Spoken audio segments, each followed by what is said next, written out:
Here's a number that might surprise you. Between 1975 and 1991, over 400,000 Cuban soldiers served in Angola. Let that sink in for a moment. 400,000. That's more than the total number of American troops who served in Iraq during the entire Iraq War. A small Caribbean island just 90 miles from Florida, with a population smaller than New York City, sent hundreds of thousands of its young men to fight and die in wars on the other side of the Atlantic. In countries most Cubans couldn't even find on a map. And here's the strangest part. For years, many Cuban families had no idea where their sons actually were. Letters home were censored. Official news was vague. Young men would simply disappear for months or years, and their families would be told they were fulfilling internationalist duties. What that meant exactly was something they'd only find out much later. Sometimes they'd only find out when their sons came home in a casket. This is one of the most remarkable and least-known military interventions in modern history. It changed the fate of several African nations, helped end apartheid in South Africa, and shaped Cuba's identity in ways that still resonate today. And yet, outside of Africa and Cuba, almost nobody knows this story. Ask the average person about Cold War conflicts, and they'll mention Vietnam, Korea, maybe Afghanistan. But Cuba's 16-year war in Angola? Almost complete silence. In this video, we're going to explore how and why Cuba became the most significant foreign military power in Africa during the Cold War. We'll understand what motivated Fidel Castro to send his soldiers across an ocean. We'll hear about what Cuban troops actually experienced in the jungles and savannas of Angola. And we'll see how this 16-year adventure ended up being both Cuba's finest hour on the world stage and one of its best-kept secrets at home. To understand how Cuban soldiers ended up fighting in Africa, we need to go back to the early days of the Cuban Revolution itself. When Fidel Castro and his revolutionaries took power in Cuba in 1959, they didn't just want to transform their own island. From the very beginning, Castro saw the Cuban Revolution as the first spark of a much larger fire. He believed Cuba had a moral obligation to support revolutionary movements around the world, particularly in what was then called the Third World. This wasn't just ideology, it was also practical politics. Cuba was a tiny nation facing the hostility of the most powerful country on earth. The United States had tried to overthrow Castro at the Bay of Pigs in 1961 and continued to plot against him for decades. The CIA attempted to assassinate him so many times that Cuban intelligence eventually lost count. In this context, building alliances with other revolutionary movements wasn't just idealism, it was survival. The more friends Cuba had around the world, the harder it would be for the United States to isolate and destroy the revolution. Africa held a special place in Castro's worldview. He saw the continent as the front line of the struggle against colonialism and imperialism. In the early 1960s, most of Africa was still under European rule. France, Britain, Portugal, and Belgium controlled vast territories, extracting resources and suppressing local populations. Castro believed that supporting African independence movements was both a moral duty and a strategic opportunity. And Cuba, he argued, had a particular connection to Africa. Roughly a third of Cuba's population had African ancestry, descendants of the hundreds of thousands of enslaved people who had been brought to the island during centuries of Spanish colonial rule. Castro framed Cuban involvement in Africa as, in a sense, repaying a historical debt. Cuba's African children were going home to help their brothers. But there was another factor, too: the Cold War. Cuba depended heavily on Soviet support to survive the American embargo.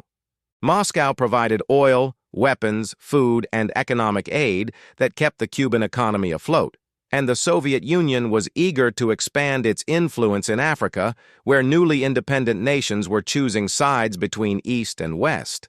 By supporting African liberation movements, Cuba could prove its value to Moscow while also advancing its own revolutionary vision. The first Cuban military advisors arrived in Africa in 1963, training guerrilla fighters in Algeria, which had just won its independence from France after a brutal 8-year war. Over the next decade, Cuban instructors and small military units appeared in Congo, Guinea-Bissau, and other African countries. Che Guevara himself led a failed mission in Congo in 1965, trying to ignite a revolution that never materialized. But these were relatively small operations, involving hundreds of men at most. Cuba was testing the waters, learning how to project power far from home, building relationships that would pay off later. Everything changed in 1975. That year, Portugal's African empire collapsed. After a revolution in Lisbon ended decades of dictatorship, the new Portuguese government decided to grant independence to its colonies. Angola, Portugal's largest and richest African territory, was scheduled to become independent on November 11, 1975. But Angola wasn't ready for a peaceful transition. 3 different liberation movements had been fighting the Portuguese for over a decade, and now they started fighting each other. Each represented different ethnic groups, different regions, and different ideologies. Each had foreign backers who saw Angola as a prize worth winning. The MPLA, the People's Movement for the Liberation of Angola, was led by Agostinho Neto, a poet and physician who had studied in Portugal.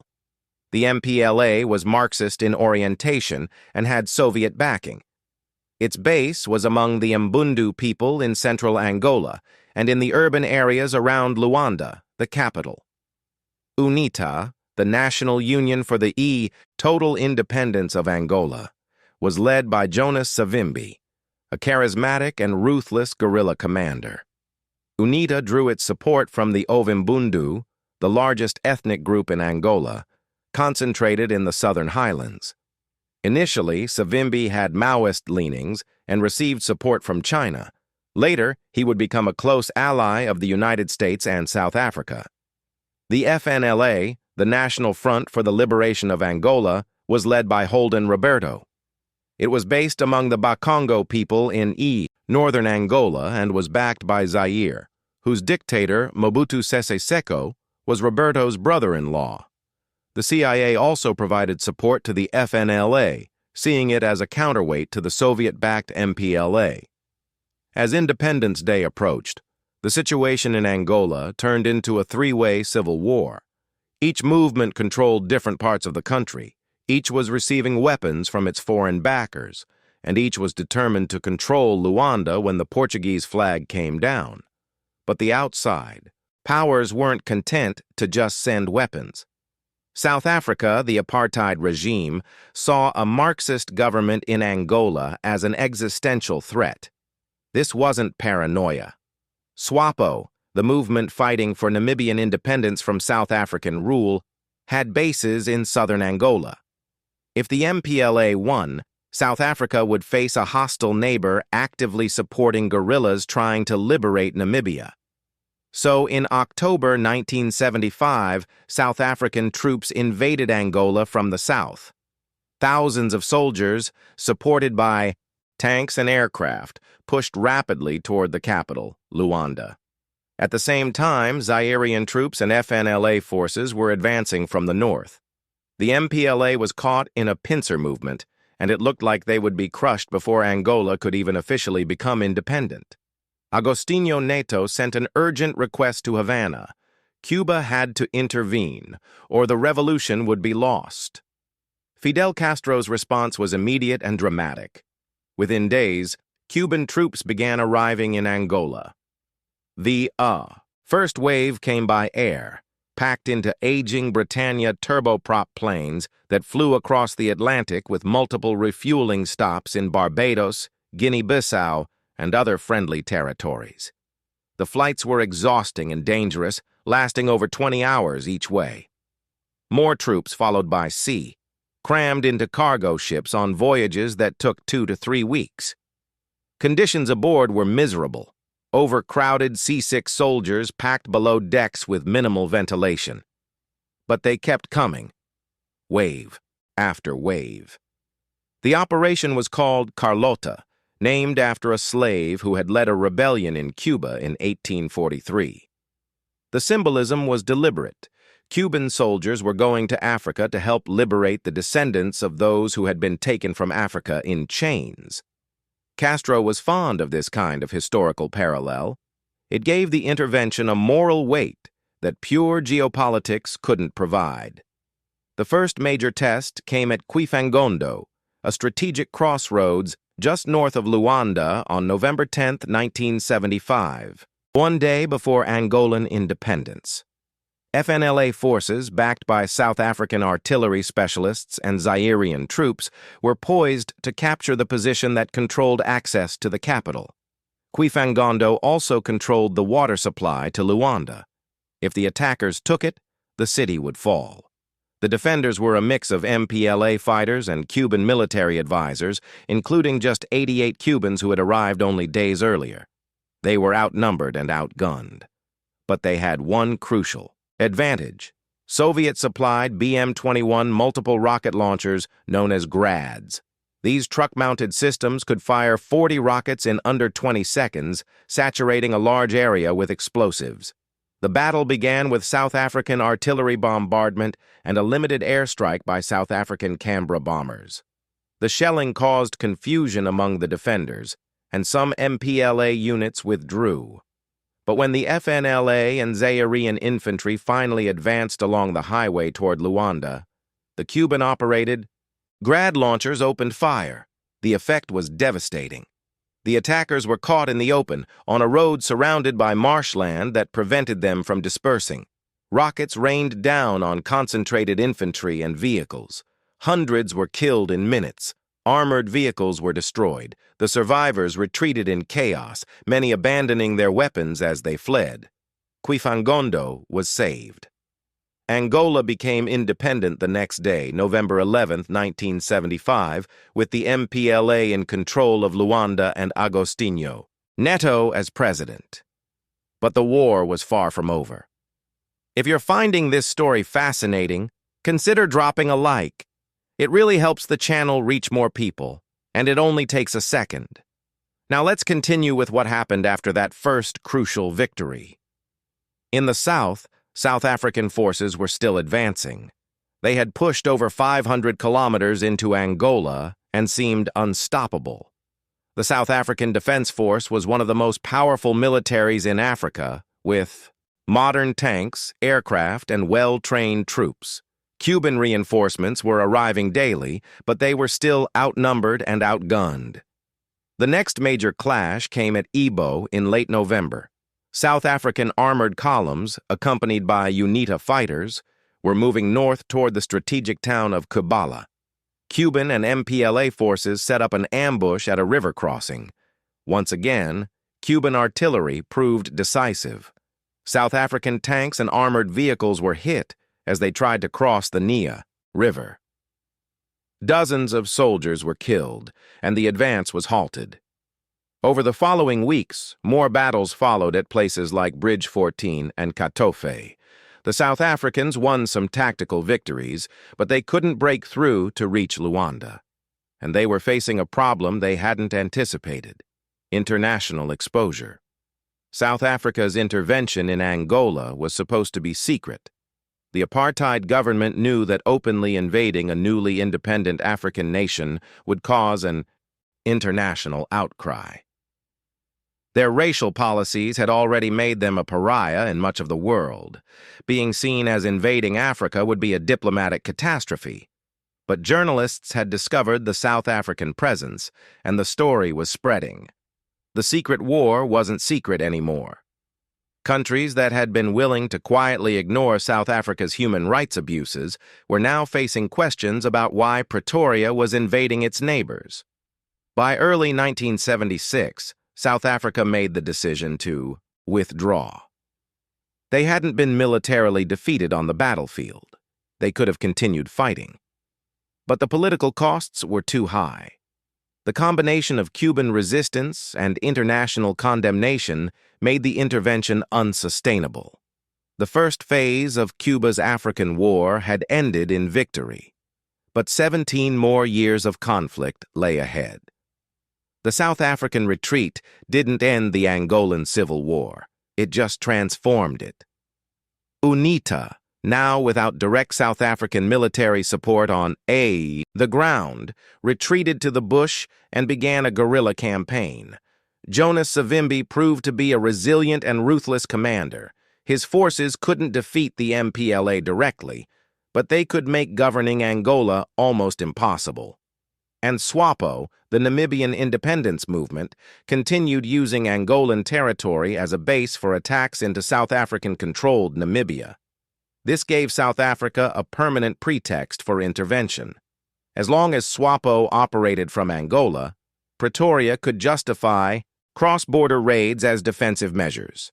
For Cuba, this meant a long-term commitment. Instead of a quick intervention to save the MPLA, Cuban troops would remain in Angola for 16 years. At any given time, there were between 30 and 50,000 Cuban soldiers in the country. They guarded strategic installations, trained Angolan troops, manned air defenses, and provided the backbone of resistance against UNITA and South African raids. Life for Cuban soldiers in Angola was hard. Many of them were young conscripts, 18 or 19 years old, who had never been outside Cuba. They found themselves in a vast, unfamiliar country, dealing with tropical diseases, poor supplies, and an enemy that could strike anywhere.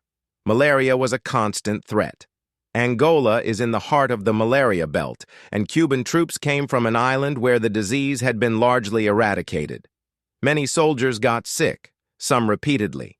Medical facilities were limited, especially in forward positions. Men died of fever who would have survived with proper treatment. Landmines were another constant danger. UNITA planted them throughout the countryside, on roads, in fields, around water sources. A single step in the wrong place could cost a leg or a life. Cuban soldiers learned to move carefully, to watch where they walked, to never assume any path was safe.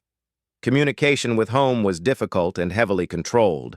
Letters were censored to prevent information about the war from reaching Cuban civilians. Soldiers couldn't tell their families exactly where they were or what they were doing. A letter might say, "I'm well, doing my internationalist duty," without ever mentioning Angola by name. Many Cuban parents only learned their sons were in Angola when they came home, or when they didn't. The Cuban government officially portrayed service in Angola as a noble internationalist mission. Young men were told they were helping their African brothers fight against imperialism and Apartheid. And many genuinely believed in this cause. They went to Angola with idealism, convinced they were on the right side of history. But there were also soldiers who went reluctantly. Some were told they were going for training, only to find themselves on a plane to Africa. Some had doubts about why Cuba was fighting wars so far from home when there were problems enough on the island. Some came back with psychological trauma that would follow them for the rest of their lives. Nightmares, flashbacks, an inability to talk about what they'd seen. The exact number of Cuban casualties in Angola is still debated. Official Cuban figures put the death toll at around 2,000. But some researchers believe the actual number may be significantly higher, perhaps as many as 5,000 or more. What's certain is that thousands of Cuban families were affected, and for decades, the full story of what happened in Angola was never publicly discussed in Cuba. While Cuban troops settled into a long deployment in Angola, South Africa was preparing for renewed conflict. The apartheid regime hadn't given up on defeating the MPLA or eliminating SWAPO. They just needed to find a different approach. That approach was a combination of direct raids into Angola and support for UNITA. Throughout the late 1970s and 1980s, South African forces regularly crossed the border to attack SWAPO bases and MPLA positions. These weren't small operations. Sometimes they involved thousands of troops, supported by tanks, artillery, and aircraft. One of the most controversial raids was Operation Reindeer in May 1978. South African paratroopers attacked Kasinga, a town in southern Angola that served as a SWAPO logistics base. But Kasinga also housed thousands of Namibian refugees, men, women, and children who had fled South African-controlled Namibia. The attack began at dawn with aerial bombardment. Then 370 South African paratroopers landed and stormed the base. The fighting was intense and chaotic. By the time it was over, hundreds of people were dead. The South Africans claimed it was a legitimate military target, a training camp for guerrilla fighters. SWAPO and the international community called it a massacre of refugees. The truth, as in so many aspects of this war, lies somewhere in between. Kasinga was both, a military installation and a refugee settlement. The dead included both combatants and civilians, including women and children. For Namibians, Kasinga became a symbol of South African brutality, commemorated every year on May 4th as Kasinga Day. For Cuba, it reinforced the stakes of their involvement. This wasn't just about supporting a Marxist government. It was about defending people against a regime that was willing to use overwhelming force against anyone who opposed it. We're getting to the most intense part of this story. If you're not subscribed yet, this is a good time to hit that button. We post new content every week, and there's a lot more history like this to explore. Now, let's see how the war reached its climax. Throughout the early 1980s, the war continued in a grinding pattern of South African raids and Cuban MPLA defense. Neither side could achieve a decisive victory. South Africa was too strong to be defeated outright, but Cuba and the MPLA were too entrenched to be dislodged. The Reagan administration in Washington saw the Angolan conflict through a Cold War lens. To them, Cuba was a Soviet proxy, and supporting UNITA was part of the global struggle against communism. Starting in 1986, the United States began providing significant military aid to Jonas Savimbi's forces, including sophisticated weapons like Stinger anti-aircraft missiles. This American support gave UNITA new capabilities and prolonged the war. It also raised the stakes for everyone involved. In 1987, the Angolan government decided to launch a major offensive to finally defeat UNITA. With Cuban advisors helping to plan the operation, MPLA brigades advanced toward Mavinga, a key UNITA stronghold in southeastern Angola. If they could take Mavinga, they could potentially push on to Jamba, UNITA's headquarters near the Namibian border. It would be the decisive blow that ended the civil war. The offensive began well. MPLA brigades crossed the Lomba River and pushed toward their objective. But then South Africa intervened directly to save its ally. South African forces, including elite units with advanced weapons, moved to intercept the MPLA advance. They brought G5 howitzers, artillery pieces that outranged anything the Angolans had. In a series of battles along the Lomba River, the South Africans systematically destroyed the MPLA offensive. The fighting was brutal. Thousands of Angolan soldiers were killed. Dozens of tanks were destroyed. The survivors retreated in disorder toward Cuito-Cuanavale, a small town with a strategic airstrip. South African and UNITA forces pursued them, trapping several brigades in what became known as the Tumpo Triangle, a patch of land between rivers where the Angolans had nowhere to run. This was the crisis point of the entire war. If South Africa destroyed the trapped brigades and captured Cuito-Cuanavale, it would be a catastrophic defeat for the MPLA. It might even threaten the survival of the government in Luanda.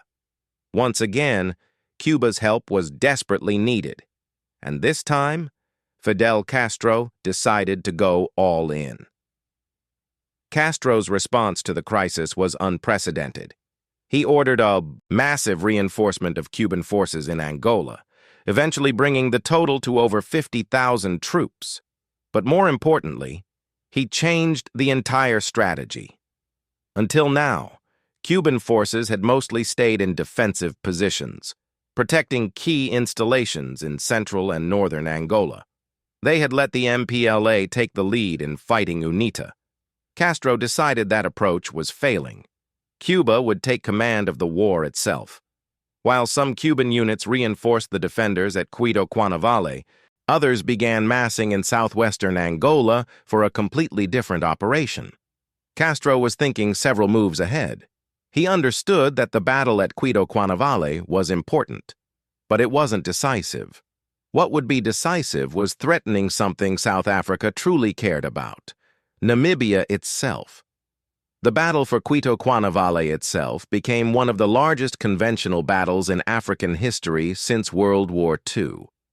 From November 1987 to March 1988, South African and UNITA forces repeatedly tried to break through the defenses around the Tumpo Triangle. The Cubans and Angolans, now under unified Cuban command, held on. The fighting was brutal. Both sides used artillery heavily, pounding positions day after day. The area around Cuanavale became one of the most heavily mined places on Earth, a deadly legacy that would kill and maim Angolans for decades after the war ended. South African troops got within a few kilometers of the airstrip, but couldn't push further. What made the difference was Cuban air power. For the first time, Cuba deployed advanced MiG-23 fighters to Angola, flown by Cuban pilots. These jets challenged South African air superiority, which had been a key advantage throughout the war. South African pilots, flying older Mirage fighters, suddenly found themselves in contested skies. They couldn't operate with impunity anymore. Every mission risked encountering Cuban jets that could match them. By March 1988, it was clear that South Africa couldn't take Cuanavale without unacceptable casualties. But Castro wasn't satisfied with a defensive victory. He wanted to change the entire equation of the war. While the world's attention was focused on Cuanavale, Cuba was quietly assembling a massive force in southwestern Angola. By May 1988, over 40,000 Cuban troops, along with thousands of SWAPO fighters, had gathered near the Namibian border. They had 600 tanks, hundreds of artillery pieces, and complete air cover from MiG-23s. This was something entirely new. For 13 years, Cuba had been fighting a defensive war in Angola, reacting to South African moves, trying to preserve the MPLA government. Now, for the first time, Cuba wasn't just defending. It was threatening to invade South African-controlled territory. The Cuban force began advancing south toward the border. They took town after town in southern Angola, pushing the South Africans back, at Zangongo, at Donguena, at Chipa, and other places whose names few people outside Angola have ever heard. Cuban and South African troops clashed directly. On June 27, 1988, Cuban MiG-23s bombed the Kaluekwe Dam, just inside the Angolan border but supplying water to Namibia. 12 South African soldiers were killed. It was a direct strike against South African forces, and it sent an unmistakable message. Cuba was willing to escalate. The next bombs could fall on Namibian soil. South Africa responded by announcing mobilization. The government called up 140,000 reservists, preparing for a possible full-scale war. But behind the scenes, they were doing the math. A Cuban invasion of Namibia would be incredibly costly to repel. The Cuban force was large, well-equipped, and motivated. South African casualties would be high. International condemnation would be intense. And for what? To hold on to Namibia, a territory that the whole world said should be independent anyway? A territory that was costing South Africa enormous resources to control while providing little in return? The apartheid regime was already struggling with internal opposition, international sanctions, and a weakening economy. Could they really afford another major war? The answer was no. It was time to negotiate. The negotiations that followed involved four parties: Cuba, Angola, South Africa, and the United States, which served as mediator. The Soviet Union, now led by Mikhail Gorbachev, also pushed for a settlement. Gorbachev was trying to reduce Soviet commitments around the world, and the Angolan War was an expensive one.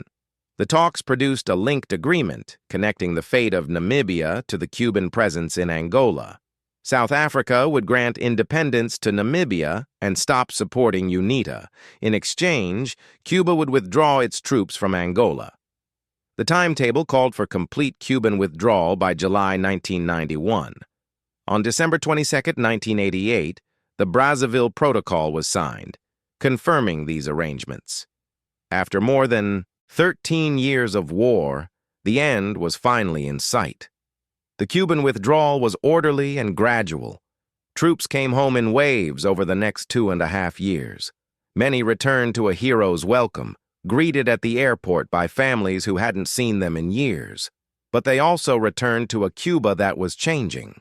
The Soviet Union was collapsing, and Cuba was about to enter the devastating economic crisis known as the Special Period, when food and fuel became scarce and daily life became a struggle for survival. On May 25, 1991, the last Cuban soldiers left Angola. The final contingent departed through the airport at Luanda, the same city that Cuban troops had helped defend 16 years earlier. The 16-year odyssey was over. So what was the legacy of Cuba's African adventure? In military terms, Cuba achieved most of its objectives. The MPLA survived and remains in power in Angola to this day. Namibia became independent in 1990 after SWAPO won the country's first free elections. The threat of South African regional dominance was broken. More broadly, Cuba's intervention contributed to the end of apartheid itself. Nelson Mandela acknowledged this publicly and repeatedly. After his release from prison in 1990, one of his first foreign trips was to Cuba, where he thanked Fidel Castro personally for Cuba's role in southern Africa. Mandela called the Battle of Quito Cuanavale a turning point. He said it destroyed the myth of the invincibility of the white oppressor and inspired the resistance inside South Africa. For decades, the apartheid regime had presented itself as militarily unbeatable. Quito Cuanavale proved that wasn't true. If Cuba could stop South Africa in Angola, maybe South Africans could stop apartheid at home. For Cuba, the African wars became a central part of national mythology. The intervention is portrayed as proof that a small nation can stand up against imperialism and make a difference in the world. Monuments to the fallen stand in Havana and other Cuban cities. The veterans, though aging now, are honored as heroes who carried the revolution across an ocean. But the legacy is also complicated. The Angolan Civil War didn't end with the Cuban withdrawal. It continued for another 11 years, killing hundreds of thousands more, until Jonas Savimbi was finally killed in a firefight in 2002. The country remains scarred by landmines and the trauma of decades of conflict. Millions of Angolans were displaced. An entire generation grew up knowing nothing but war. And for many Cuban families, the African wars remain a source of private grief. The soldiers who came home with malaria, with missing limbs, with psychological wounds, with memories they could never fully share. Their stories have rarely been told. The official narrative of heroic internationalism doesn't leave much room for the young men who went to Angola not out of ideological conviction, but simply because they were told to go. Not much room for the ones who came back broken. There's one more aspect of this story that deserves attention: why so few people outside Africa and Cuba know about it. In the West, the Cold War narrative tended to focus on conflicts where American troops were directly involved. Vietnam, Korea, the various interventions in Latin America. Africa was often treated as a sideshow, a place where proxy wars happened, but nothing really important was at stake. The idea that Cuban soldiers, not American or Soviet ones, were the most significant foreign military force in Africa during this period simply didn't fit the standard story. In Cuba itself, the wars were both celebrated and hidden. Celebrated in official ceremonies and monuments, but hidden in the details. For years, Cuban media provided minimal information about what was actually happening in Angola. Families weren't told where their sons were serving. Casualty figures were state secrets. Even today, there's no comprehensive public accounting of Cuban losses in Africa. This is starting to change. Cuban historians and journalists have begun documenting the veterans' experiences. Books and documentaries have appeared, telling stories that were suppressed for decades. The sons and daughters of veterans are asking questions their parents never answered. But there's still a long way to go before the full history of Cuba's African odyssey is understood, even by Cubans themselves. And that brings us to today. Cuba's relationship with Africa continues, though in different forms. Thousands of Cuban doctors and teachers work across the continent, part of Cuba's strategy of using humanitarian assistance to build international relationships. This medical diplomacy has its roots in the same ideology that sent soldiers to Angola, the belief that Cuba, despite its poverty and isolation, has something valuable to offer the world. For the veterans who survived Angola, memories remain vivid. Some are proud of what they did, convinced they fought for a just cause. Others are bitter about being sent to fight a war that many Cubans still don't fully understand, in a country they'd never heard of, for reasons that were never fully explained. Almost all carry some kind of scar, physical or psychological. In Angola, the Cuban presence is remembered with mixed feelings. Many Angolans are grateful for the help that kept the MPLA in power and contributed to regional liberation. Others point out that Cubans were foreign soldiers on their soil, fighting a war that was ultimately about Angolan factions competing for power. The truth, as always, is complicated. What's undeniable is that Cuba's intervention in Africa was one of the most remarkable military adventures of the 20th century. A small island nation under constant pressure from the United States projected power across an ocean and changed the fate of nations. Whether you see this as heroic internationalism or reckless adventurism, whether you think Cuba was fighting for liberation or for Soviet interests, depends on your perspective. But it happened, and it mattered. 400,000 Cubans served in Angola. Thousands never came home. Their story deserves to be remembered. And that was the story of Cuba's African Odyssey. If you made it this far, thank you for sticking around. These long-form videos take a lot of research and work, and knowing there are people who watch until the end makes it worth it. If you enjoyed this, consider subscribing to the channel. Every week we explore historical events that shaped our world, especially the ones that don't get enough attention. Leave a comment and let me know. Had you heard about Cuba's involvement in Africa before? Is there another hidden history you'd like to see covered? Until next time.